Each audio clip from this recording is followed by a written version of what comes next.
হাসি মুখটা যেন থাকে। ঠিক আছে, এবার তো আসতেই দিয়ে গেলেন, এবার তো আসবেই। হ্যাঁ, এইভাবে হেসে খেলে থেকো কেমন।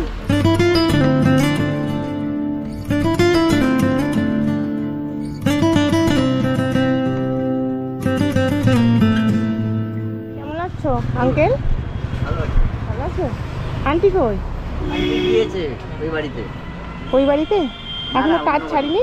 একটা ছেড়ে দিয়েছে। একটা কাজ ছেড়ে দিয়েছে? ছোট বাচ্চা আছে বলে হ্যাঁ, ছাড়তে পারছে। যে ওটা ছাড়বে না? হ্যাঁ, ছেড়ে দেবে। এই মাসে ছেড়ে দেবে? যে কেমন হচ্ছে বেচা কিনা? মোটামুটি আবার তো গোডাউন বন্ধ হয়ে গেল। গোডাউন বন্ধ হয়ে গেছে? গোডাউনটা খোলা থাকলে ভালো বেচা কেনা হয় না? যে এমনি মোটামুটি হচ্ছে ভালো? হচ্ছে, দুদিন তেলে খাবার করলাম, মোটামুটি টুকটাক করলো। তেলে ভাজা করেছিলে? হ্যাঁ, তেলে ভাজা করেছিলে? হ্যাঁ, কদিন থেকে করছিলাম, কালকে পুরো ধার খেয়ে গেল। কেন? কালকে একটা কাস্টমারই হলো না। একটাও হয়নি? বৌনি হয়নি। কালকে বৌনি হয়নি? তেলে ভাজাটা বৌনি হয়নি? না, তেলে ভাজাটা করলো। এমনি চাটা এইগুলো তো বিক্রি হচ্ছে। এবার গোডাউনটা না খুললে মোটামুটি আমাদের কি হবে না। গোডাউনটা খোলা থাকলে তোমার বেচা কেনা ভালো হয়, তাই না? কাজের উপরে ব্যবসা। আচ্ছা, যে সকাল থেকে এমনি বেচা কেনা হয়েছে? ওই 100 টাকার মতন। 100 টাকা? কলগেট বিরাজ ছিল সেগুলো। অনেক কিছু মাল তুলেছো দেখছি তো। হ্যাঁ, বাহ, দেখ দোকানটা দেখে ভালো লাগছে।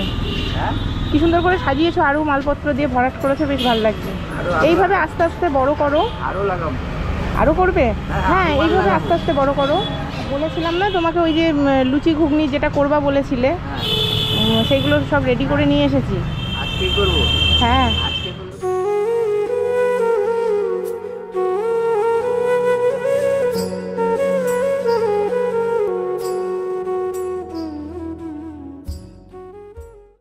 তাহলে এইগুলো দেখে নাও, দিয়ে আজকে রান্না করবে তো? হ্যাঁ, তাহলে করবে? স্টার্ট করতে হবে। তার জন্য সকাল সকাল এলাম, যাতে তুমি করতে পারো। দেখে নাও কি কি এনেছি।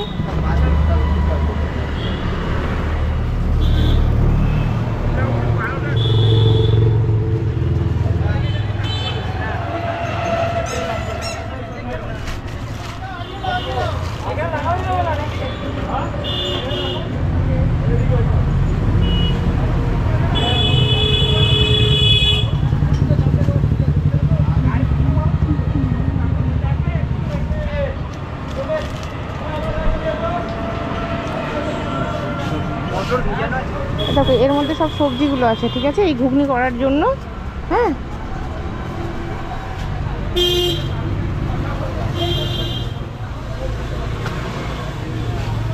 ঘুগনি স্যালাডের জন্য ওগুলো, বুঝেছো? আর ঘুগনিতে তো তোমার আলু, আদা, পেঁয়াজ, রসুন লাগবে, সেইগুলো।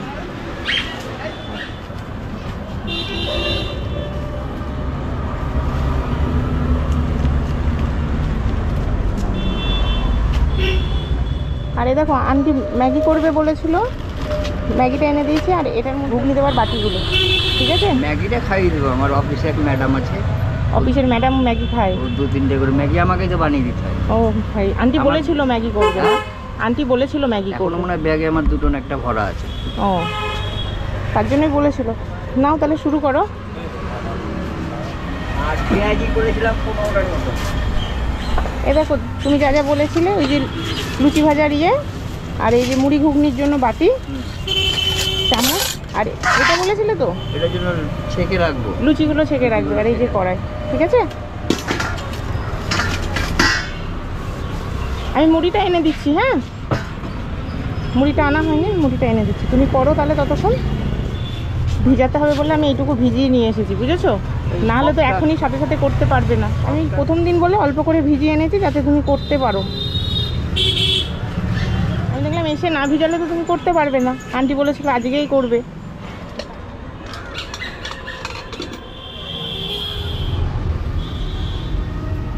না থাকলে আমি দোকান চালাতে পারবো। হ্যাঁ, ও না থাকলে আমি দোকান চালাতে পারবো না। আন্টি না থাকলে? কেন, আমি স্ট্রোকের পর থেকে আমার স্পিরিট কমে গেছে। আচ্ছা, মানে দৌড়াতেও পারবো না, জোরে হাঁটতেও পারবো না, সাইকেল নিয়ে কোনো কাজ নেই। মানে আন্টি থাকলে মনে একটা আলাদা জোর পাও। ব্যবসা তো কাপড়ের দোকান বন্ধ করবো।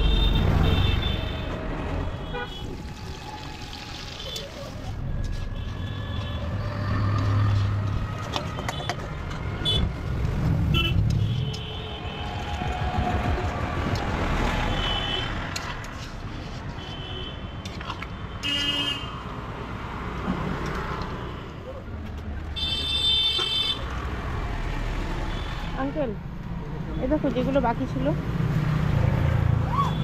বার করে বেলুন চাচি বলেছিলে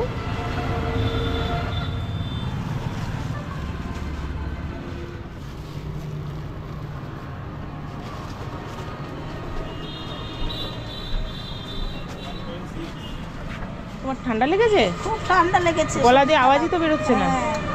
নিচে বসে এখন ছেলে এখন কোথায় থাকে আন্টি? ছেলেটাকে ওইটাকে কি বলে, পাড়ার নাম তো আমি জানি না তো। এমনি যোগাযোগ আছে তোমার সাথে? হ্যাঁ, মোল্লাগিরাই নাম। রাস্তাঘাটে দেখা হলে কথা বলে, কিন্তু আসে না এখানে, আসে না। কোনো খরচাপাতিও দেয় না। না, খরচা করতে দেয় না। দেন বরঞ্চ খরচা আমার কাছে ও দিলে আরো ভালো হয়। দিলে ভালো হয়। কি করে ছেলে? রাজমিস্ত্রি কাজ করে। রাজমিস্ত্রির কাজ করে। ওখানে চালু থাকলে আমার বেচা কিনা কমবে না। বেচা কেনা কমবে না, মাল দোকানে থাকলে তোমার বেচা কেনা বেচা হবে। কিনা আমার হবে। বুঝতে তো পারছেন এখন মানুষের তো হিংসা হয়ে গেছে। আর আমার এই দোকানটা নিয়ে কিন্তু আরো বেশি চলে গেছে। এই দোকানটা করে দেওয়ার পরে আমি এসে করে দিলাম, তারপরে হিংসাটা বেশি বেড়ে গেছে। তোমরা হিংসা করবে না, তোমরা তোমাদের মতো ব্যবসা করে যাও, মন দিয়ে ঠিক হবে। আজ আমি কাউরে হিংসা করি না বলে আজকে তো আমি এই দিনটা পেয়েছি। সেইটাই, আজকে আপনারা কেন এসেছেন? আজ আমি ভালো পথে চলেছি বলে আজকে আপনি এসেছেন। একদম তাই। তাহলে তো আসতেন না। সেটাই তাই। অনেকই তো আছে দোকান, কেন আমার কাছে এসেছেন? আমি যে সোজা পথে ভালোভাবে চলি, লোককে ভালো করে নিয়ে চলি। লোক খেয়ে চলে গেলেও আমি চিৎকার করে তাকে পয়সা দিতে পারি না। থাক, আবার এসে পরে দিবে। ভালো কাজ করলে ঠিক ভালো ফল একদিন না একদিন পাওয়া কেন যায়। আমাকে উপরবেলায় তো পাঠিয়েছে আপনাকে, না হলে আপনি আসবেন কোথায়? সেটাই, আমার পাশে দাঁড়াবেন কি করে? আমি যে অত তো ভালো রাস্তায় গিয়েছি বলে আজ আমার পাশে দাঁড়িয়ে তুমি। এটা ঈশ্বরই পাঠিয়েছে। আপনার সাহায্য পেয়েছি। আমার সাহায্য না, আমিও তো একটা সাধারণ মানুষ। সেটাই জানবো। ঈশ্বর সবই তো আমাদের ঈশ্বর ও না করায় না। থাকলে তো কিছুই হবে না। হ্যাঁ সেটাই ও না থাকলে তো কিছুই হবে না। তবে আমি তো জানবো আমার পাশে আছে। সেটাই। আমি তো সেটা আশা করেছি। ওরা না থাকলে তো এই দিন রাত হতোই না। ঈশ্বরের কাছে এটাই প্রার্থনা করবো যে না, আমি তোমাদের মতো মানুষের পাশে সবসময় থাকতে পারি। আমি তো তাই বলি।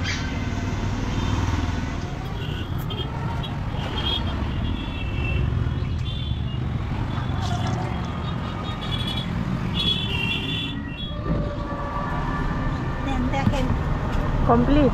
হ্যাঁ, পাতাটা কোথায় ফেলবো আন্টি? তুমি বলো, আমি ফেলে দিচ্ছি। আমি ফেলে দিচ্ছি। অনেকই মাল আরো লাগিয়েছিলাম তো, ওই রাস্তার যেটুকু বিক্রি হয় সেইটুকু। এই গোডাউনে কাজ হলে আমি এসব মাল দিতেই পারবো না। তাই না? মানে এত সেল হবে? এত সার, ছিল। মানে এক সাবান, সময় তোমার ছিল এরকম? ছিল তো, আমি খাবার খেতে পাইনি, টাইম পাওনি খাবার? খাবার টাইম পাইনি। খাবো বলে বেড়েছি, সেইটাকে আমি খদ্দেরকে খাই দিয়েছি, কেড়ে নিয়ে খেয়ে নিয়েছে। আবার সেই দিনই ফিরে আসবে। আমি ভাত বেড়েছি খাবো বলে, এবার তো আমার ভান্ডারে বেড়ে গেছে, আমি তো আর দিতে পারবো না। ওইটাই খাবো, আমি সেই ভাতটাও নিয়ে ওকে খাই দিয়েছি। আবার আমি সেই দিন পরে ফিরে করে আসবে। খাবো। যাই হোক, যে কোনো কারণে নষ্ট হয়ে গেছিল, ওই লকডাউনের পর থেকে এরকম অবস্থা হয়েছে। আচ্ছা, তারপরে ও বিছানায় পড়ে গেল। স্ট্রোক হয়েছিল। হ্যাঁ, তোমার এই টেবিলটার অবস্থা তো খুব খারাপ। এর পরের দিনকে এসে আমি টেবিলটা, হ্যাঁ, এইটার জন্য হ্যাঁ তুমি বলেছিলে আমার মাথায় আছে। কি বলবো, আমার পাশে আছেন, আমি এবার উঠে দাঁড়াতে পারবো। হ্যাঁ অবশ্যই আছি। তুমি ঈশ্বরের কাছে প্রার্থনা করো যেন এইভাবে সবার পাশে থাকতে পারি, বুঝেছো? এই দাদারা তো এখানে ডিউটি করে, এই দাদারাও বলে যে দিদির দোকান এবার খুব ভালো হয়েছে। এই অফিস থেকে বলে। হ্যাঁ, এই যে এই দাদারা এইখানে ডিউটি করে, নমস্কার ম্যাডাম। হ্যাঁ, নমস্কার। খুব ভালো লাগছে এইদিকে যে এত সুন্দর কাজ সব আপনাদের সঙ্গে সময় হচ্ছে। বলে ওরা। খুব ভালো, আমরা দেখি তো 24 ঘন্টা আমাদের সামনে থাকে, খুব ভালো লাগে। এরকম লোকের উপকার করা সত্যি একটা যেটুকু পারলাম করে দিলাম। এবার আস্তে আস্তে খুব আপনারা ভালো, পাশে আপনাদের থাকবেন। অবশ্যই কল্যাণ হবে এটা ব্যাপারে না, খুব ভালো। এই অফিসেই থাকেন? হ্যাঁ, আমরা এখানে আচ্ছা, দেখবেন না নিশ্চয়ই, সুবিধা নিশ্চয়ই, অসুবিধা? আমরা সঙ্গে আছি। ঠিক আছে। হ্যাঁ, দাদারা সব সময়ই থাকে। সেদিন ওই বড় অফিসার এসে বলছে, ও তো বিহারি, তো বলছে কি চলো তো মালা के दुकान, चलो माला दीदी को दुकान हम जरा देख के आइएगा। তোমার দোকানের নামটা খুব সুন্দর হয়েছে। হ্যাঁ, সেদিন নামটাও দেখেছে, ওই যে ওটা, ওই যে মেয়েটা গেল, হ্যাঁ হ্যাঁ হ্যাঁ ওটা ওই হ্যাঁ, মেয়েটা যে রিয়াকশন দিল। আমার কাছে ম্যাগি করে দিতে হয়। ওই তো ম্যাগি এনে দিয়েছি, তুমি ম্যাগি করে দেবে। আছে গরিবের পিৎজা। গরিবের পিৎজাটা এর পরের দিন যেদিনকে এই টেবিলটা দিতে আসবো সেদিন তোমার হাতে খেয়ে যাবো, ঠিক আছে? কেমন হয় গরিবের পিৎজা? আমি আশাও করতে পারিনি যে আমার পাশে এরকম একজন আসবে। যাই হোক, যেভাবে হোক হলো। এবার আস্তে আস্তে দোকানটাকে বড় করো, বড় করে আবার কোথায় নেওয়ার একটা ব্যবস্থা করবা, নিজস্ব কিছু আমি করবা। সেদিন থেকেই অনেক চেষ্টা করছি। আমি হ্যাঁ। যেটুকু বেচা কিনা করছি, দৌড়ে আগে মাল দিয়ে আসছি। এইসব মালগুলো সব নিয়ে এসেছি। হ্যাঁ দেখলাম তুমি অনেক কিছু এক্সট্রা কিনেছো, খুব ভালো লাগলো। তারপরে তোমার ছেলের সঙ্গে কথা বলে নাও, হ্যাঁ, পরের আমি দিনকে বলছি। আমি তোমার সঙ্গে ফোনে কন্ট্যাক্ট করে হ্যাঁ, নেবো। ওরা যেদিন ডাকলে আসবো তোমার ছেলেকে আসতে বলবে, কেমন? আমি কথা বলে নেবো। আজকে আমি বৌনি করলাম ফার্স্টে তোমার লুচিটা, হ্যাঁ হ্যাঁ আর তোমার ঠান্ডা লেগেছে দেখলাম, একটু ওষুধ নিয়ে আসবা, হ্যাঁ, কেমন? আনবো ওষুধ। 300 টাকা দিয়ে গেলাম, ঠিক আছে? ওষুধ আনবো। ওষুধ আনবে কিন্তু, হ্যাঁ হ্যাঁ একটু বলে ওষুধ নিয়ে আসবে, ঠান্ডা লেগেছে, গলাটা আসছি বসে তো, গেছে। কাশতে কাশতে সেদিন ওই ভিজতে ভিজতে আসলাম বলে ঠান্ডাটা বেশি লেগেছে। বলছি এই ভিডিও যারা দেখছে তারা যদি কেউ আসতে চায় এখানে তোমার এই লুচি ঘুগনি খেতে, এই গরিবের পিৎজা খেতে, হ্যাঁ হ্যাঁ, আমি তো তার জন্য খাওয়াবার লেগেই তো এটা করেছি। হ্যাঁ, এটা সবাই মিলে ঠিকানাটা আমার বলে দোকানটা দাও। আসুক, সবাই মিলে এসে আমার দোকানটা আর একটু বেচে কিনাটা জোর হয়ে যাবে। এবার একটা দুটো আসলে আরো 5টা আসবে, একদম একদম ওই জন্য ঠিক আসবে, কেউ না কেউ অবশ্যই আসবে। তুমি ঠিকানাটা বলে দাও। থেকে নেমেই মিন ভবনের কাছে, মিন ভবনের কাছে আসলেই আমার দোকান দেখতে পাবে। আচ্ছা, মিন স্টেশন ভবনের থেকে সামনেই ডান আমার দিকে দোকান। এসে মিন ভবনের অপোজিটে হ্যাঁ। আন্টির চায়ের আসো। আচ্ছা। ঠিক আছে, আশা করি যারা দেখছে কেউ না কেউ বহরমপুরে এলে হ্যাঁ তোমার এই দোকানে আসবে, তোমার এই মনে হয় আমার গরিবের পিৎজাটা খেতেই আসবে। কারণ আমিও আসবো পরের দিনকে তোমার এই গরিবের পিৎজাটা খেতে, কেমন বানাও তুমি দেখবো। তা লুচি ঘুগনি খেলাম, খুব ভালো হয়েছে। চা তো আগের দিনই খেয়ে গেছি। আমি খুব খুশি, আমি খুব খুশি। ঠিক আমার আছে, পাশে যে দাঁড়িয়েছেন আমি এত আনন্দ না পেয়েছি। এতবার বারবার বলো না, পাশে দাঁড়িয়েছি। না, না, আমি তুমি বলবো না, যখন বড় করে দাঁড়িয়েছেন ব্যবসাটা বলেই তো করতে আমি পারবে, আজকে উঁচু হতে পারছি, না হলে কি পারতাম না তো। কারোরই সফলতার পেছনে কেউ না কেউ তাই থাকে, আমি তো আশা করি তাই না? যে পাবো, যাক আমি পেয়ে আমি খুব খুশি হয়েছি, ঠিক খুব আছে, আনন্দ হয়েছে। মন খারাপ করবে না, এখন দুজনা হেসে খেলে থাকো। হ্যাঁ। তোমার ছেলের সঙ্গে তুমি কথা বলো, আমি পরের দিন টেবিল দিতে এসে কথা বলবো, কেমন? তাহলে আজকে আসি আমি, হাসি মুখটা যেন থাকে, ঠিক আছে ঠিক আছে? এবার তো আসতেই দিয়ে গেলেন, এবার তো আসবোই। হ্যাঁ, এইভাবে হেসে খেলে থেকো, কেমন? আঙ্কেল আসছি।